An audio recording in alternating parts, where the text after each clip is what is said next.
الحمد لله رب العالمين أشهد أن لا إله إلا الله وحده لا شريك له وأشهد أن سيدنا ومولانا محمدا عبده ورسوله صلى الله تبارك وتعالى عليه وعلى آله وأصحابه وذرياته أجمعين.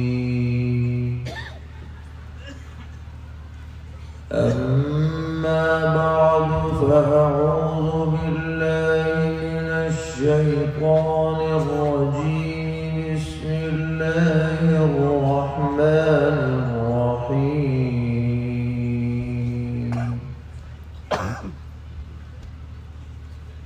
إن هذا القرآن يهدي للتي هي أقوم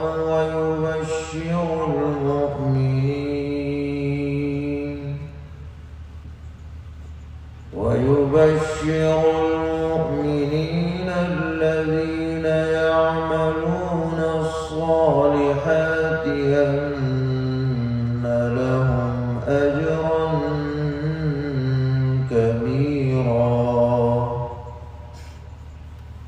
صدق الله مولانا العلي العظيم.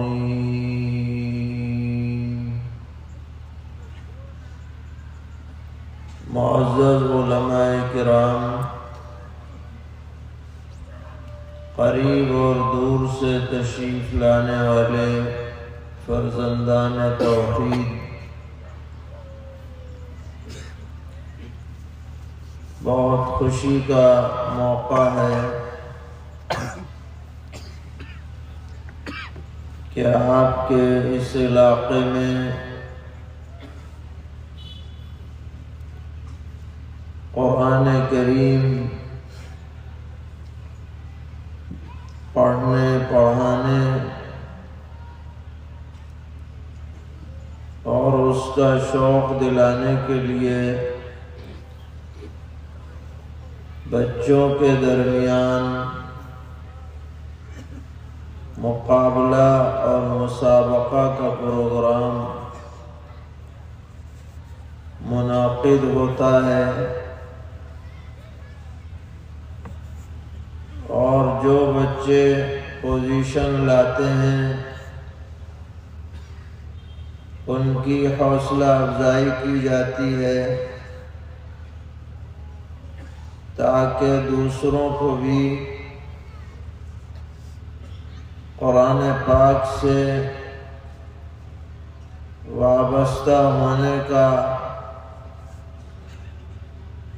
جذبہ اور شوق پیدا ہو سکے۔ یہ بڑی قابل قدر بات ہے، اس لیے کہ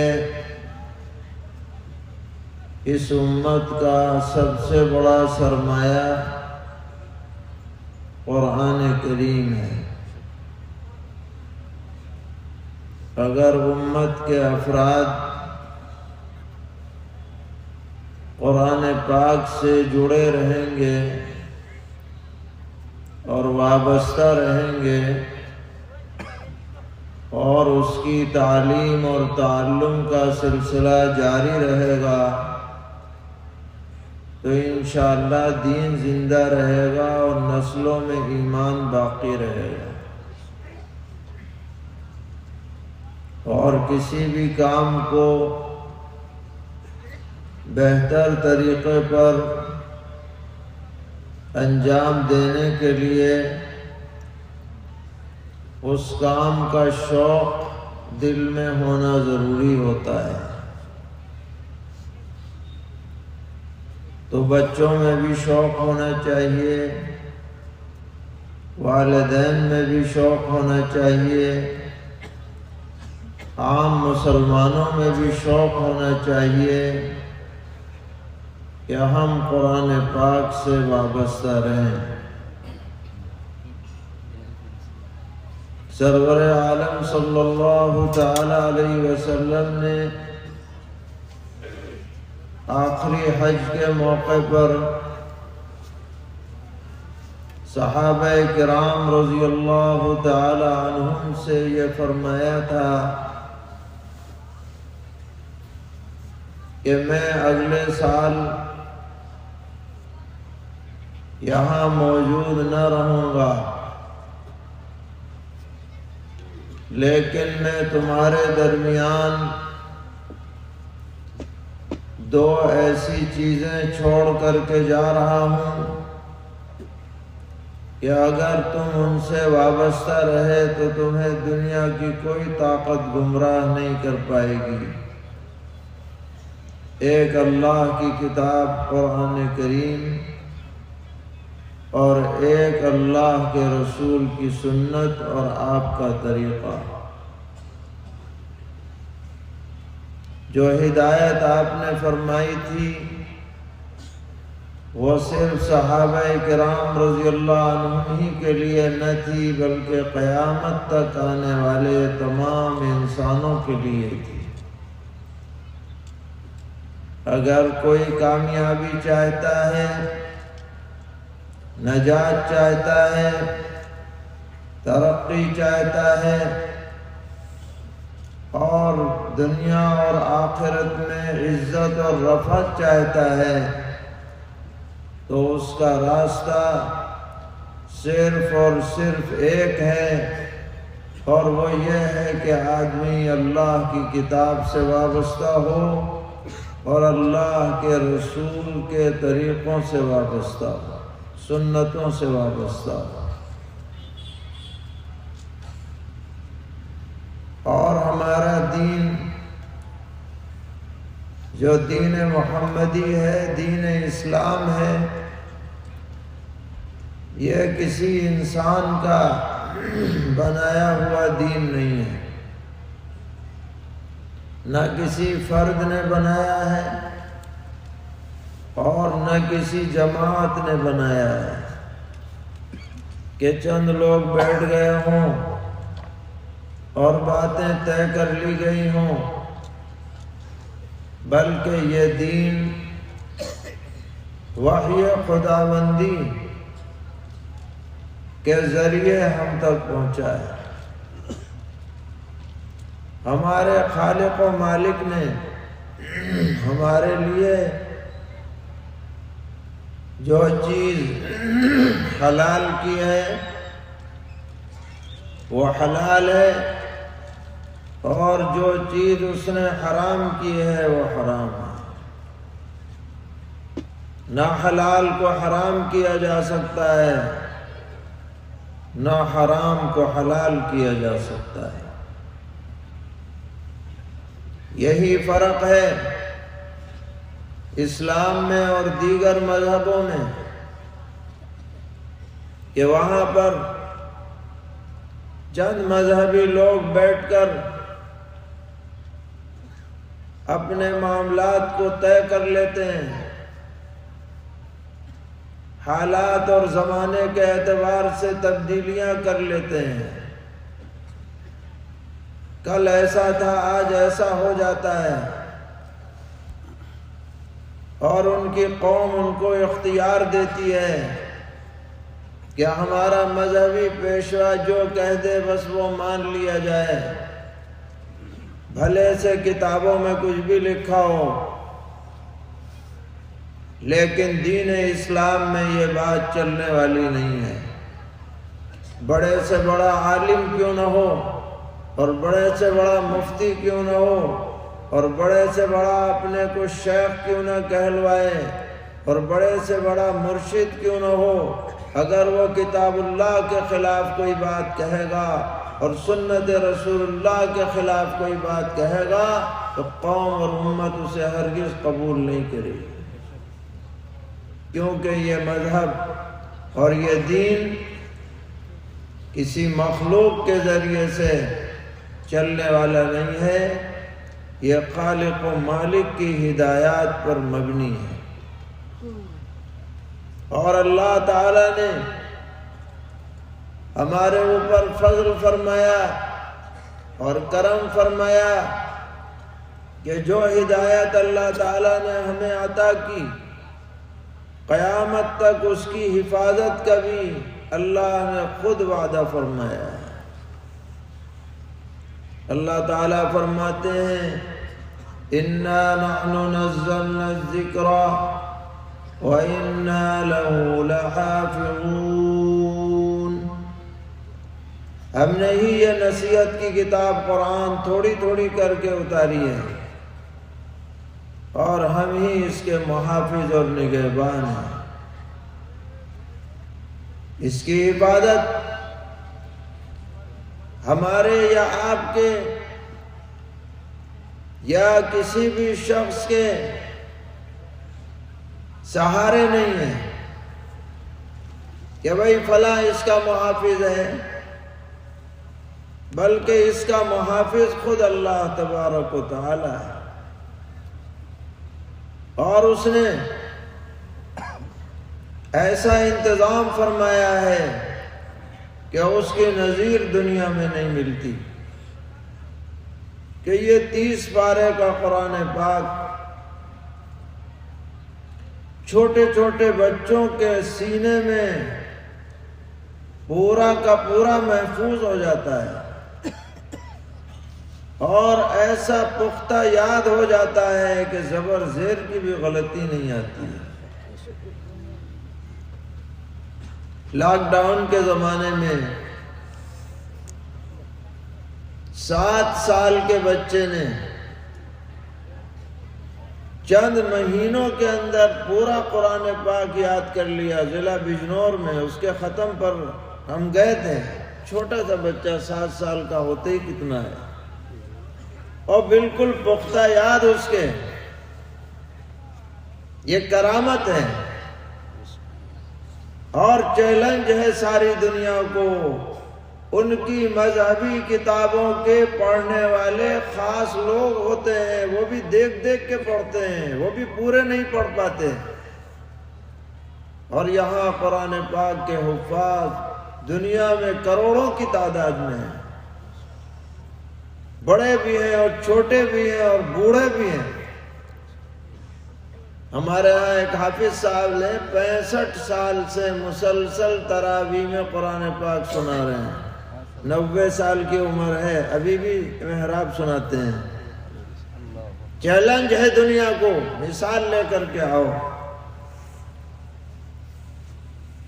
اگر دنیا یہ طے کر لے کاغذ نہیں بنے گا، چھپائی نہیں ہوگی، پریس بند ہو جائیں، کمپیوٹر ختم کر دیے جائیں، کتاب نام کی کوئی چیز دنیا میں نہ رہے، ہر کتاب مٹ سکتی ہے لیکن اللہ کی کتاب پھر بھی نہیں مٹے گی، اس لیے کہ یہ انسانوں کے سینوں میں محفوظ ہے اور محفوظ ہوتی چلی آ رہی ہے۔ تو یہ ہمارا میرے بھائیوں سب سے بڑا سرمایہ ہے، اور اللہ کا ہمارے اوپر سب سے بڑا انعام ہے۔ خود اللہ تعالیٰ فرما رہے ہیں ان هذا القرآن يهدي للتي هي اقوم، یہ قرآن اس راستے کی ہدایت کرتا ہے جو راستہ سب سے سیدھا ہے، ہائی وے ہے، ایکسپریس وے ہے، اور سیدھا جنت کے مین گیٹ تک پہنچتا ہے۔ جو اپنی زندگی کی گاڑی قرآن کے ہائی وے پر لگا دے اور چلا دے اور اس پر چلتا رہے مرتے دم تک، انشاءاللہ وہ ضرور جنت تک پہنچ جائے گا۔ یہ قرآن کہہ رہا ہے، موڑ توڑ نہیں ہے اس میں، اونچ نیچ نہیں ہے، گم ہو جانے کا کوئی شبہ نہیں ہے، شائبہ نہیں ہے۔ چلتے رہو سیدھے قرآن کی روشنی میں اور قرآن کی ہدایت میں، انشاءاللہ ضرور جنت تک پہنچ جاؤ گے۔ ان ھذا القرآن یہدی للتی ہی اقوم۔ پورا قرآن پاک آپ پڑھیے تو آپ کو پتہ چلے گا کہ بنیادی طور پر 3 باتوں کی طرف قرآن توجہ دلاتا ہے۔ علماء کرام یہاں تشریف فرمائیں، وہ جانتے ہیں موٹے موٹے 3 عنوان ہیں، اور یہی 3 عنوان دین اسلام کی بنیاد ہے، جس پر کوئی سمجھوتا نہیں کیا جا سکتا، کوئی کمپرومائز نہیں ہو سکتا۔ نمبر 1 توحید، یعنی اللہ ایک ہے، اس کا کوئی ساجی اور شریک نہیں، نہ ذات میں نہ صفات میں۔ وہ ہمیشہ سے ہے، ہمیشہ رہنے والا ہے، جب کوئی نہ تھا جب بھی وہ تھا، اور جب کوئی نہ رہے گا تب بھی وہ رہے گا۔ حکومت اس کی ہے، قدرت اس کی ہے، امر اس کا ہے، اختیار اس کا ہے، اقتدار اس کا ہے۔ وہ جو چاہے وہ کر سکتا ہے، کوئی اس میں رکاوٹ نہیں ڈال سکتا، اور جو وہ نہ چاہے تو کوئی کروا نہیں سکتا۔ قرآنی آیات بھری پڑی ہیں توحید کی تعلیم، الگ الگ انداز میں، الگ الگ تعبیرات میں، الگ الگ تناظر میں۔ کہیں توحید کا اس بات ہے، اور کہیں توحید کو ثابت کرنے کے لیے شرک کی نفی ہے، کیونکہ جب تک شرک کی نفی نہ ہو توحید کی بات ذہن میں بیٹھ نہیں سکتی۔ اور قرآن یہ کہتا ہے عبادت اس کی جائے جس میں تخلیق کی شان پائی جاتی ہے، جو پیدا کر سکے، اور جو خود پیدا شدہ ہو وہ تو بیچارہ خود ہی دوسرے کا محتاج ہے، وہ کسی کی ضرورت کیسے پوری کر سکتا ہے، وہ معبود کیسے بن سکتا ہے؟ فرمایا فَمَن يَخْلُقُ كَمَن لَّا يَخْلُقُ أَفَلَا تَذَكَّرُونَ۔ کیا جو پیدا کر سکے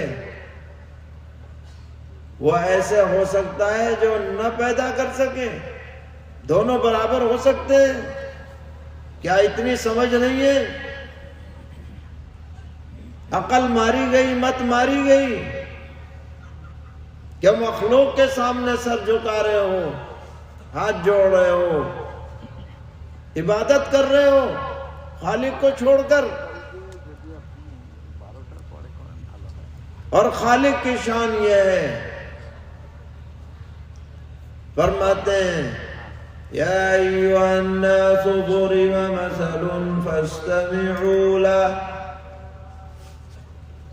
اے لوگو، ایک مثال بیان کی جاتی ہے، کان کھول کے سن لو۔ ان الذین تدعون من دون اللہ لن يخلقوا ذبابا ولو اجتمعوا لہ۔ جن کی تم پوجا پاٹ کرتے ہو اللہ کو چھوڑ کر اگر سب قدر اکٹھے ہو جائیں تو اللہ کی بنائی ہوئی مکھی کی طرح ایک مکھی بھی نہیں بنا سکتے۔ بنا کے دکھاؤ، جان ڈالو، چیلنج ہے، سب کو بلا لو، تمام محنتیں کر لو، اللہ کی بنائی ہوئی مکھی کی طرح بھی پیدا نہیں کر سکتے۔ فرمایا وَإِن يَسْلُبْهُمُ الذُّبَابُ شَيْئًا لَا يَسْتَنقِذُوهُ مِنْهُ۔ بنانا تو دور رہا، اگر کوئی مکھی ان کا پرساد چھین کر کے لے جانے لگے تو یہ چھڑا بھی نہیں سکتے۔ ضعف الطالب والمطلوب، جو ان کا عبادت گزار ہے وہ بھی بودا اور کمزور ہے، اور جس کی عبادت کی جا رہی ہے مطلوب وہ بھی بودا کمزور ہے، کچھ نہیں رکھا۔ تو یہ قرآن کا ایک موضوع ہے۔ مومن کو موحد ہونا چاہیے، جو مانگے اللہ سے مانگے، سر جھکے تو اللہ کے سامنے جھکے، عبادت ہو تو صرف اللہ تعالیٰ کی ہو اور کسی کی نہ ہو۔ قرآن ہمیں یہ تعلیم دیتا ہے۔ اگر آپ قرآن کو سمجھ کے پڑھیں گے تو یہ وہ توحید رگ و ریشے میں رچ اور بس جائے گی، اور شرک اس کے جراثیم کھرچ کے نکال دیے جائیں گے۔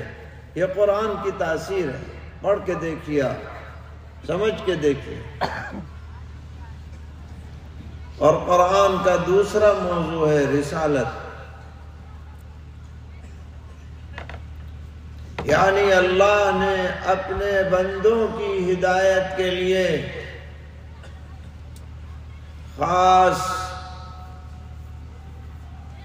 بندوں کو منتخب فرمایا، جس کو انگریزی میں کہتے ہیں میسنجر، پیغامبر، پیغام لے کر کے آنے والا۔ تو قرآن پاک میں ان رسولوں کا تذکرہ ہے، آدم علیہ السلام سے لے کر خاتم النبیین حضرت محمد مصطفیٰ صلی اللہ تعالی علیہ وسلم تک تمام انبیاء اور تمام رسولوں کی جو عقیدے کی بنیادی تعلیم ہے وہ یکساں ہے۔ اللہ ایک ہے، عبادت کے لائق وہی ہے، فرشتے اللہ کی مخلوق ہیں، تقدیر کے مطابق ہی سارا نظام چل رہا ہے، اور کتابیں برحق ہیں۔ اللہ نے جو صحیفے نازل کیے وہ برحق ہیں۔ تو جو عقائد کی باتیں ہیں وہ تمام پیغمبروں کی یکساں رہی ہیں، احکامات کچھ الگ الگ بھی رہے، تاکہ دین کامل، دین محمدی کی شکل میں ہمیں عطا ہوا۔ بہت سے احکام قرآن پاک میں صراحتاً ہمیں ملے۔ علماء لکھتے ہیں کم سے کم 500 آیتیں ایسی ہیں جن سے احکام مستفاد ہوتے ہیں، وہ بھی رسالت کے تحت ہیں۔ پھر ان کی تشریح احادیث شریفہ میں ہوئی، اس سے ہمیں مسائل معلوم ہوئے، حلال حرام کا علم ہوا۔ تو پیغمبر علیہ السلام کے ارشادات قرآن سے الگ نہیں ہیں، بلکہ قرآن کی رجسٹرڈ تشریح ہے حضور اکرم علیہ السلام کی پوری زندگی۔ یہ سب رسالت کے تحت ہے۔ نبیوں کے واقعات، قوموں کے واقعات، نیک لوگوں کا کیا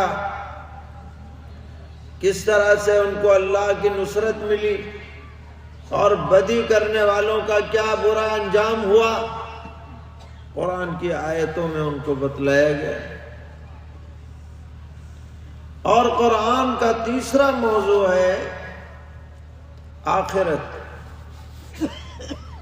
یعنی دنیا کی زندگی سب کچھ نہیں ہے، یہ فنا ہو جانے والی ہے۔ یہاں کے بعد ایک آخری دور آنے والا ہے، اس موت کے بعد پھر زندگی آنے والی ہے۔ دنیا کی زندگی ایک دن ختم ہو جائے گی، مگر آخرت میں جو زندگی نصیب ہوگی وہ کبھی ختم نہ ہوگی، اربوں خربوں سالوں میں بھی ختم نہ ہوگی۔ اور اس اگلی زندگی کی کامیابی کا مدار دنیا کی زندگی کے عمل پر ہے، جیسا کرنا ہے ویسا نتیجہ سامنے آنا ہے۔ یہ تین موضوع ہیں قرآن کے، توحید، رسالت، آخرت۔ یہ بات ہم اس لیے تاکید سے کہہ رہے ہیں کہ حالات آتے ہیں، زمانہ بدلتا ہے، اور یہ ہم سے چاہا جاتا ہے کہ ہم بھی تبدیل ہو جائیں زمانے کے اعتبار سے، عقیدہ بدل دیں، اعمال بدل دیں، مسئلے بدل دیں۔ ہم سے یہ چاہا جاتا ہے، توقع رکھی جاتی ہے، تو ہمیں کسی کو یہ موقع نہیں دینا چاہیے کہ وہ ہم سے ایسی توقع رکھے۔ ہمارا یہ یقین پختہ ہونا چاہیے کہ قرآنی عقیدوں پر ہم جئیں گے اور قرآنی عقیدوں پر ہی ہم مریں گے، ہمیں کوئی چیز اس کے علاوہ منظور نہیں ہے۔ یہ ہمارا عقیدہ اور جذبہ ہونا چاہیے، کیونکہ ہمارا یقین ہے کہ یہی وہ راستہ ہے جو سیدھا جنت تک پہنچاتا ہے۔ یہدی للتی ہی اقوم۔ فرمایا وَيُبَشِّرُ الْمُؤْمِنِينَ الَّذِينَ يَعْمَلُونَ الصَّالِحَاتِ۔ اور یہ قرآن خوشخبری سناتا ہے ایمان والوں کو جو نیکیاں کرتے ہیں، أَنَّ لَهُمْ أَجْرًا كَبِيرًا، کہ ان کے لیے بڑا اجر تیار ہے۔ تھوڑی سی تکلیف برداشت کر لیں، عقیدہ درست رکھیں، نمازوں کی پابندی کریں، روزے رکھیں، زکوٰۃ دیں، حج کو جائیں، اچھے اخلاق اختیار کریں، ذکر اذکار میں زبان تر بتر رکھیں، قرآن سے وابستہ رہیں، بس دنیا میں ایسا کر لیں، اجر کبیر کے مستحق ہوں گے۔ یہ قرآن ہمیں بشارت سنا رہا ہے، اور قرآن کی ہر بات سچی ہے، یہ صرف دل بہلانے کی بات نہیں ہے، یہ سچا اور پکا وعدہ ہے۔ وَمَنْ أَصْدَقُ مِنَ اللَّهِ قِيلًا، اللہ سے سچی بات کس کی ہو سکتی ہے؟ اس لیے میرے بھائیوں، ہم سب کو قرآن پاک سے وابستہ ہونا ہے، قرآنی ہدایات پر عمل کرنا ہے، اپنے بچوں کو، بچیوں کو دینی تعلیم دینی ہے، گھر کا ماحول دینداری والا بنانا ہے، برائیوں سے، منکرات سے، فواحش سے بچنے کی کوشش کرنی ہے۔ یہ ہم جذبہ لے کر کے یہاں سے جائیں۔ اللہ تعالیٰ اس مجلس کو قبول فرمائیں، آپ حضرات کی محنتوں کو برابر فرمائیں۔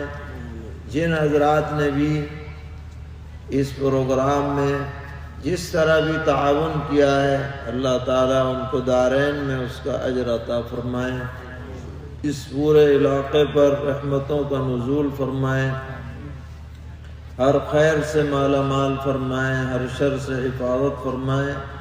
وصلی اللہ تعالی علی خیر خلقہ محمد وعلى آله وأصحابه وذرياته أجمعين.